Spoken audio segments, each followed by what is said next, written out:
I want to welcome everyone to Testimonies of Praise. I'm Prophet Jerry Bruner. Of course, I'm the founder of Top Ministries. We're located here in the Metroplex of Dallas, Texas, and I appreciate you taking a few moments to allow us to share with you in your precious time.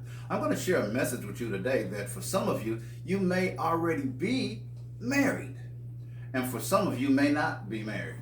And for some of you, you're wanting to be married. And for some of you, you're totally disdaining, have a distaste for the very idea and thought about marriage. I'm sure some of you in life have either possibly been married once, maybe even twice. You may know somebody who's on their third marriage or even into their fourth marriage. And some of it might be to the same person. And some may not be with the same person. And because of that, I want to share some things that I am certain are going to bring some evidential light to an understanding situation that you really need to hear. If you haven't already texted somebody, if you haven't already tagged somebody to enjoy and to hear this message, you need to do so and hear today's message titled Marriage. Well, I want to share something with you before I go into the marriage. This particular, hear this well. Don't be so thirsty for marriage that you drink from the exciting cup placed in front of you. That's how you get poisoned. I hope you caught that.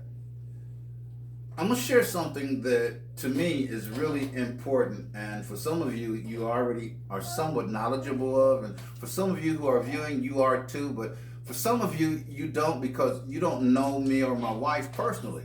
Well, my wife and I have been married 37 years, going into our 38th year.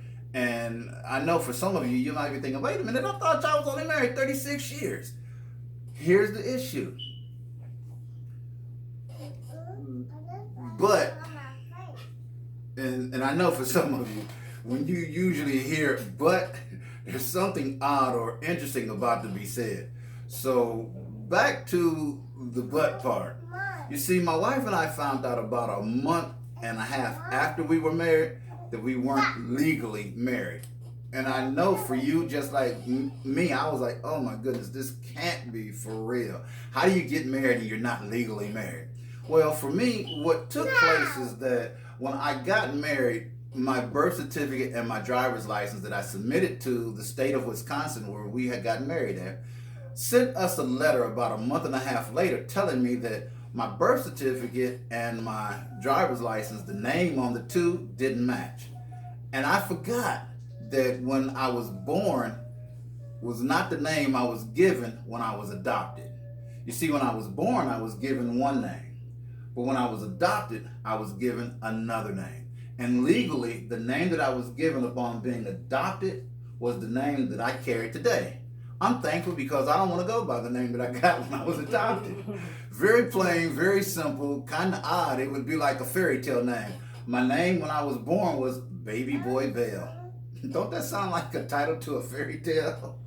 Well, I don't want to be known as a fairy tale. I am so realistic and so here in life that I want you to be able to connect and relate to me, to be able to understand the things that I'm saying. You see, when I was born, I was placed in a foster care and later adopted, and my name at birth, as I said, it didn't match what I was given when I was adopted.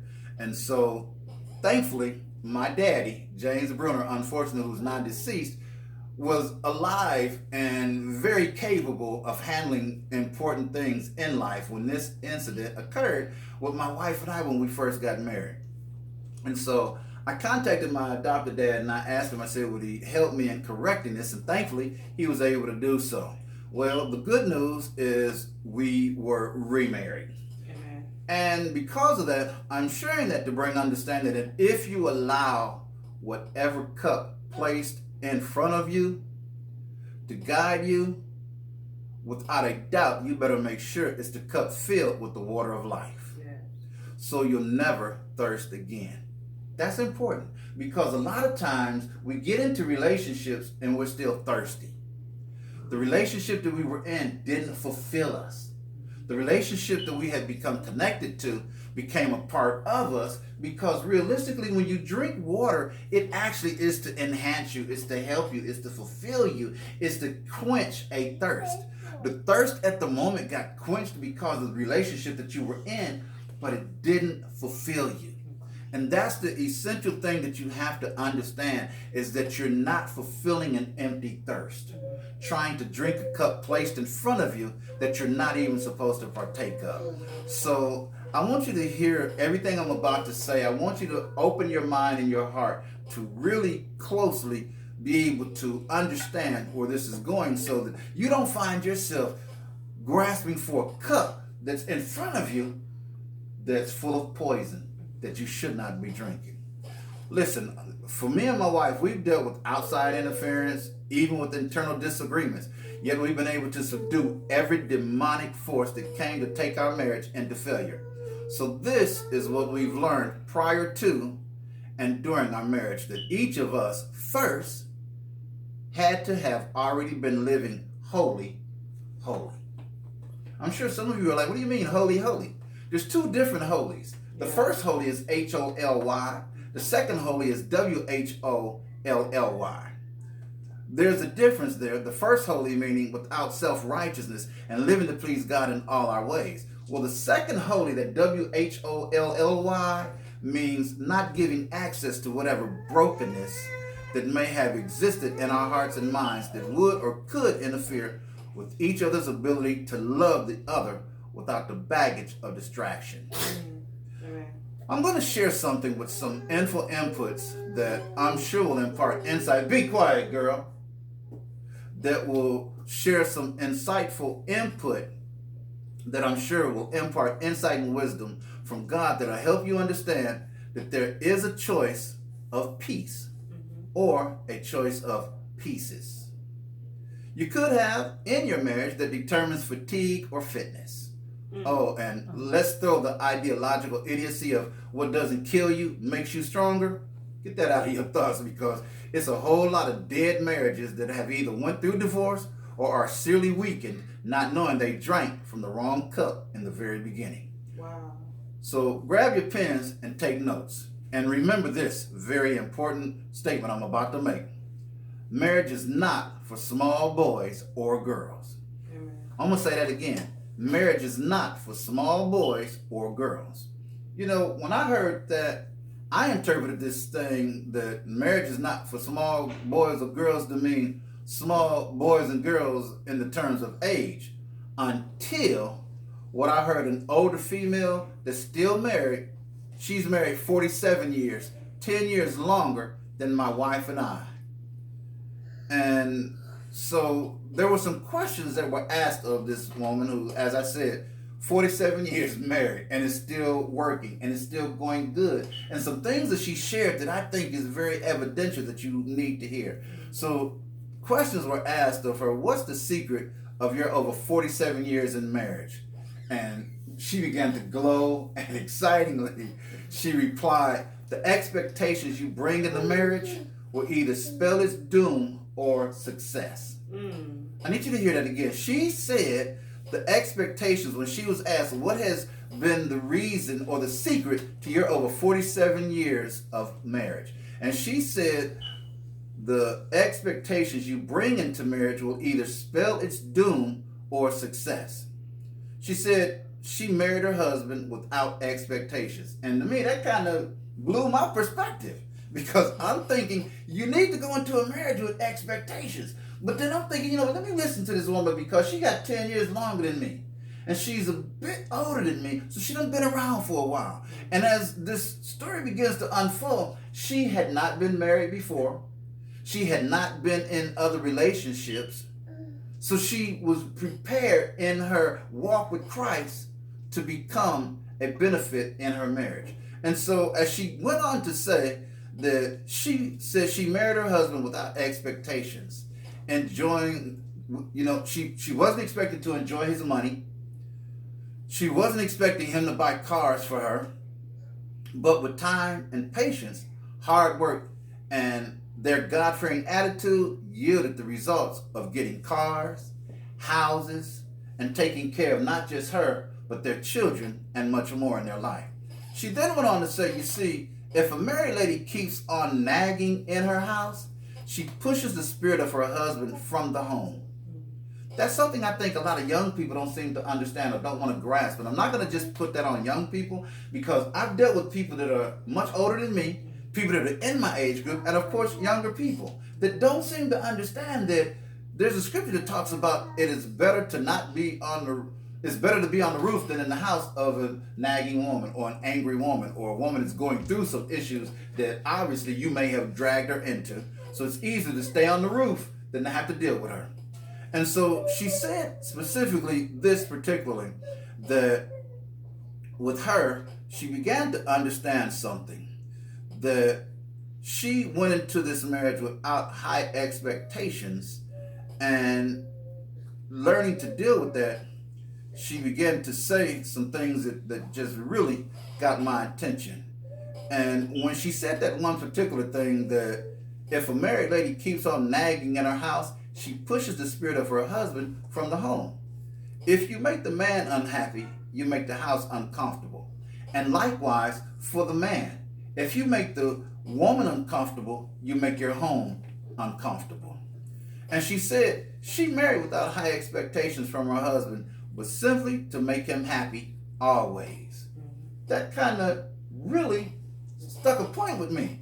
She went without high expectations except for this one principle, and that was to make him happy always. Then she said, for the past 47 years, this is what she's done.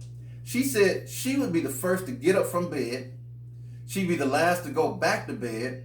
She bathed their children, did devotions with them, prepared breakfast for her husband and children, and helped him prepare for his day. She kissed him and wished him the best in his daily endeavors. Now, likewise, he also shared in making sure that it wasn't only her responsibility. He would bathe the children sometime, although he wasn't always someone who was at home to help out with some of the chores around the house. When he was there, he would help out. He also made it a point that he would kiss her before he left in the morning as well, and wished her the best in all of her endeavors. This sister was then asked, so then what did her husband do in return?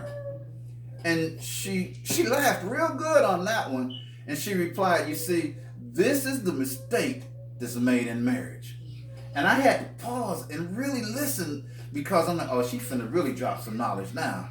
When the question was asked, so what did your husband do in return for all of the things you done? And I get it that he helped out with bathing the kids. I got it that he helped out with some endeavors around the house, like chores, take the trash out, like maybe help do laundry, maybe vacuum, do the dishes or dust or fold up clothes, stuff like that. I got it. He helped out along those lines. But the question was then asked of her, what did you expect from him? What did you get from him? And as I said, she laughed real good. And this is her reply. And she said, this is the mistake that's made in marriage, when people expect something because of what they do. She said, you do something for your husband or your wife and expect a reward from him or her. This is wrong. Yeah. And she said it emphatically. She said it intensely. She said, when you do something for your husband or your wife and you expect a reward from him or her, that's wrong. Yeah.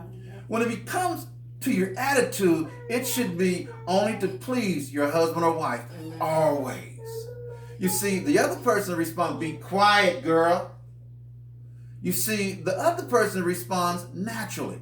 When you do the right thing for someone, they ought to respond in like mind. If they're not responding in like mind, they're carrying baggage they refuse to let go of. They're carrying hurt and destitute issues that they don't want to let go of. They're not working to get rid of. They found a way to live within those boundaries, and living within those boundaries, they're creating a dilemma for the person that's doing the kind things to them. They're creating a dilemma for the person that wants to be treated likewise. That's to be treated kind all the time. Yeah. And I had to listen to this because I'm like, okay, she's dropping some knowledge. Yeah. And this is what continued.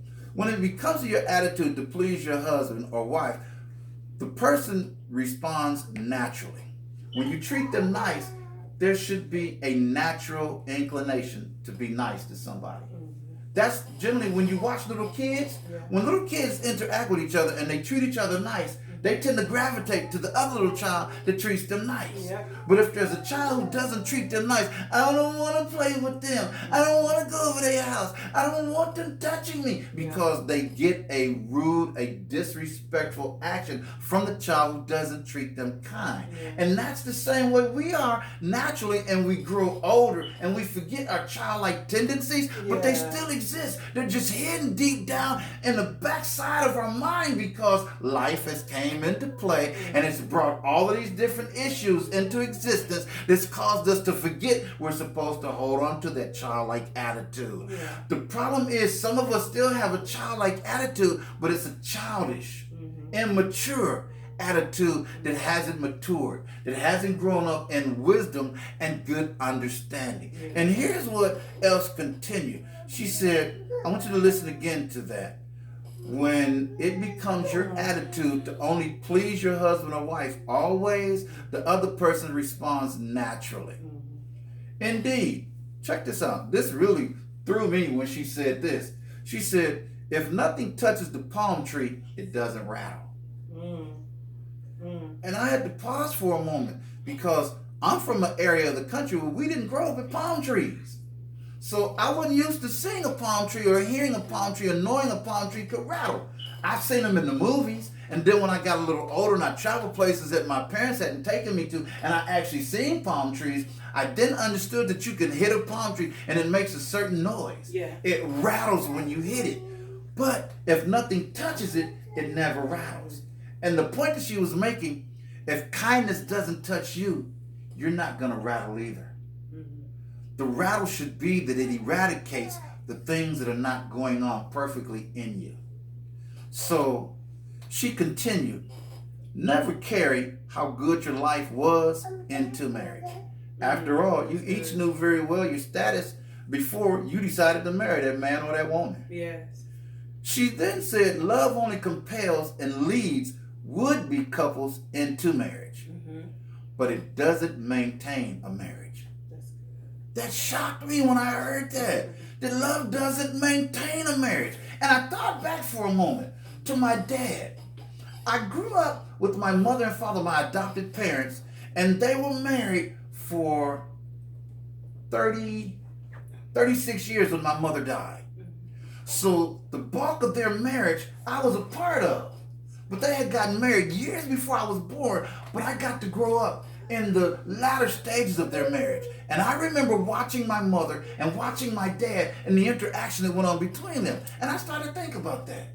And the one thing that really stuck out in my mind was the kindness that my mother always shown my dad. Even if he did things that were outlandish, even if he acted in ways that were just unreal, she would still be kind. And in response, my dad would be kind to my mother.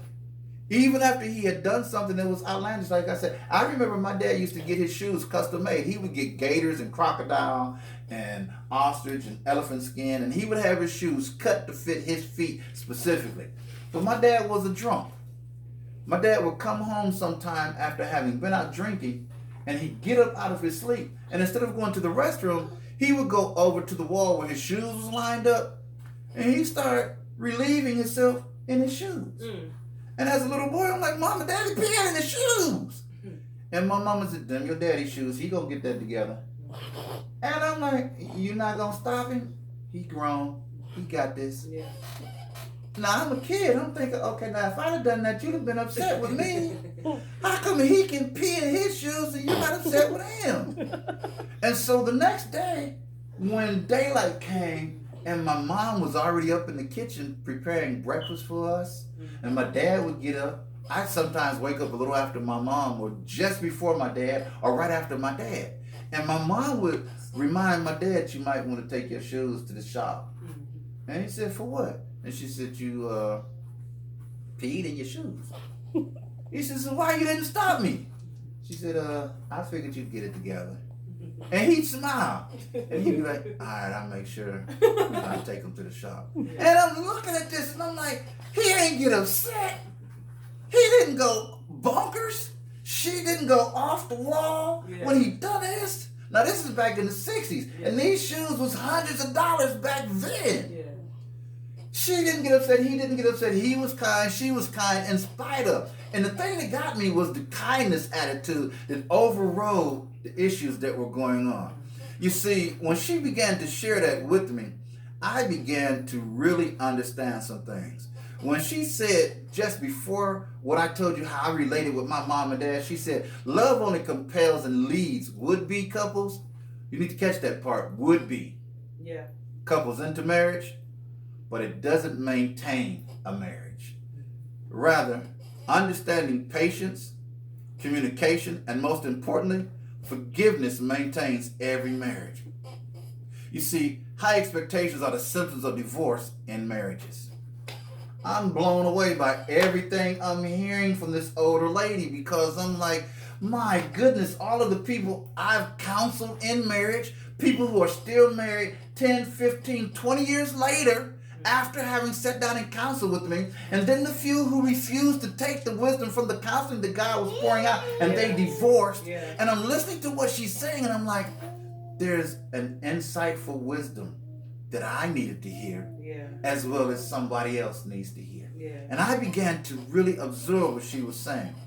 Sometimes you hear, I want to marry someone like my mother or my dad, or an entrepreneur, or a God-fearing person, or et cetera, et cetera, et cetera.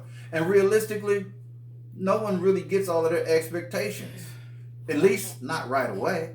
But the point is, stop putting those expectations as the step, or the wall, or the door, or the thing that is important to make the marriage successful. Stop making expectations that aren't already in place. And as I began to hear this, she said, yet with time, and depending on your relationship, you may get some, so minimize your expectations for marriage. To begin with, both of you should be holy and holy. Again, first that H-O-L-Y, and then that W-H-O-L-L-Y. Wholly capable of building a marriage. She concluded on the mistakes a couple should resist at all costs in marriage. Now I need you to hear this, and I hope you got your pens ready to take note, because I'm going to share a number of things that she said, at least 6 different things that she said that really stuck out as this conversation was going on. The first one that she said was, never say you've made your wife or husband somebody from a nobody. I'm going to say that one again because I've heard a lot of people say that. I've had the pleasure of having been in different environments with successful people. I, at one point, owned a personal protection agency. I was a private bodyguard to a number of people. I got the opportunity to work with major entertainment artists. I got the opportunity to work with multimillionaires. I got an opportunity to sit in their homes, sit at their tables and eat. We went out together, we traveled together. So I got exposed to a lot of different atmospheres, not only as an adult, but as a child. One of the things that really stuck out in my family was that my dad was a crane operator back in the 60s in a foundry, in a steel mill. And at that time, there were no black crane operators. It was something that was taboo for a black person to have that kind of job, and particularly the small town I was from. And so it was an opportunity for him to be able to meet different people. And because of the way he carried himself, he became friends with a lot of people cross boundaries, cross social, economic boundaries, cross racial boundaries. He became friends with a lot of influential people. He became friends with doctors, dentists, attorneys, legislators, judges, and they became such good friends that they would come to our home and eat. They would go to church with my mother and my father. Now, I said my dad was a drunk. He went to church. I didn't say he was saved. But he went to church. Come on. He understood the principles of some morality. He just didn't apply all the principles of living moral. The downside to even applying the principles of living moral, if you're not living holy, you can be as morally correct as possible. You're still going to go to hell. If you're not living holy, if you think you can get to God, the scripture says that there's no other way to God but through Jesus Christ. Any other way is to come as a thief. And because you don't want to be considered a thief, the wisest thing to do is to not do what a thief is to do. And that's to break your way into somewhere expecting that to be the okay way to get by. Well, because my dad had become friends with all of these different influential people, it afforded me an insight into that side of life. Now, here's the thing I want you to understand. We were not wealthy. We were nowhere near wealthy. So let me clarify that. We weren't abstract poor either. We were kind of low middle class. We weren't living in a really nice neighborhood. We lived in a low middle class neighborhood back in the 50s and 60s. So at that time, it was a lot of mixed people, a lot of Italians, a lot of Slovakians, and a lot of blacks in my neighborhood. And because of that, we all grew up together. We all intermingled with each other. We all went to school together. We played together. We ate at each other's homes. So we knew each other. That afforded me an insight into other people's lives that I may not have gotten if I was secluded to only what I was familiar with. And because of that, I got an opportunity as a child and then as an adult to see different perspectives of life. And so I began to let those things marinate in my mind, and then I began to take into consideration the things that she began to say. And again, the things that she said, number one, please go get her. Please go get her. Please go get her. Stop and please go get her. The number one thing that was said is that you make your wife or husband is the worst thing you can say, because you can't make your wife or your husband a better person. Here's what happens. God uses you as an agent for transformation. You've got to learn to give God the glory for everything that happens through you. Don't put yourself in a position to take God's glory yourself, thinking that it's going to cause you to be looked at as someone who's really accomplishing something in someone's life.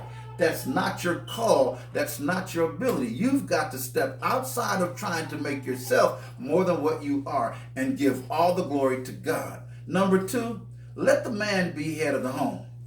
Hear this clearly, because I know in 2019, going into 2020, there's going to be some women that are going to say, you are so antiquated, you're outdated with this mode of ideology. You're following a misguided principle that does not exist in this time and age. Well, let me help you with something. How many of you can say you come from a household where your mommy and daddy stayed together? How many of you can say that your mom or your dad didn't remarry again? Or didn't remarry a third time? So I want you to hear this clearly. And please understand, I'm not throwing off on you. I'm not trying to throw shade or say something that's going to make you feel like I'm disrespecting you. That is not the intent at all. My whole intent is to share the principles that are going to guide you into a direction that will bless you throughout your entire life. She said, let the man be the head of your home, even if financially he requires your wisdom and your economic assistance to prevail in life. While, hear this good, you as the woman exercise diligence in your verbiage, or more easily understood, the uselessness of your tongue. That one word really stuck out, the uselessness. You've got to be mindful of what you say, when you say it, and why you say it. Because you can say something with internally having the right meaning, but externally your meaning is actually a problem. It becomes a fault. It becomes a line that should never be crossed again. And sometimes it creates a line that's like, I dare you to cross this line again. And so it's wise to, the Bible says, to bridle your tongue or to control your tongue. And in controlling your tongue, what you do is keep it from saying things out of order.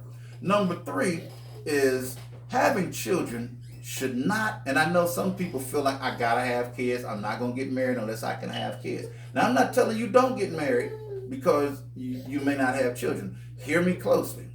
Don't make it your priority though, because I want you to hear this closely. Having children should not be the ultimate objective in marriage. Children are given to enhance your marriage. Listen, when God delays in giving you a child, you should have every reason to live a happy marital life. Yet, make sure it's God and not your selfish motives that are preventing you from having a child. Because if your wife wants to have children and you don't want to have a child, that's an issue. Yeah. If you want to have a child or children and she doesn't want to have a child or children, again, that's an issue that really needs to be dealt with, because for most men, they want a legacy. And to have children is a part of their legacy. And for some women, they don't want to go through the issues of carrying a child, the issues of raising a child. Some look at it as an interference with their social climb in life. Some of it look as an interference as their social status in life. And some just don't want to go through the changes that their body go through, or the time that it takes to raise a child, because maybe they didn't like how they were raised. Maybe they were uncomfortable with what they seen with someone else being raised, or how they see someone else dealing with a child or children, and they don't want to encounter that. Well, these are things that need to be dealt with before you get into a relationship, so that you don't go into the relationship carrying something that later becomes a concern that at some point just might come up that didn't need to come up. Then there's number 4. Hear this one real good, because I know for some of y'all gonna be like, you so saved, you can't deal with this one. Sex. Sex is a major morale booster. To be sexual beings and not angels in your marriage. Why don't you try that? Try to be sexual beings and not angels in your marriage.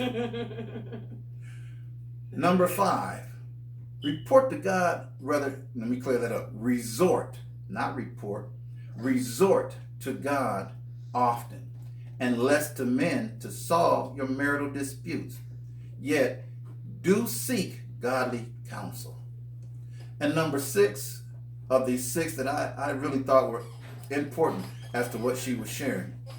Every woman must make up their character much more than they make up their body. Amen. I hope you caught that. Every woman must make up their character much more than they make up their body. Indeed, marriage is not for small boys or girls, because small boys and girls struggle to forgive, demand everything speedily, lack patience to wait, and often have the wrong friends. Yeah. You know what? You need to make every effort to live exactly like Jesus Christ, so that your marriage will work. And this is really important. Before you lean on somebody else, lean first on God. Amen. Then each other instead of anybody else, particularly people with a track record of failure. Listen, as you, my friends, I am thankful to have come before you with testimonies of praise to share this message. And I thank you for allowing us to share it. And you know what? I desire for you to take the time, if you desire prayer, counseling, or biblical guidance, to send us an email. Send your email, again, if you desire prayer, if you want counseling, or you need some biblical understanding and guidance. Send your email to Top Ministries 8. That's Top, T-O-P Ministries, and the number 8, Top Ministries 8 at gmail.com. Along with your request, if you would like to have me come and host a ministry event that you have planned or you would desire to put together, you can send that email regarding your invite to be a part of what you're looking to do in the future.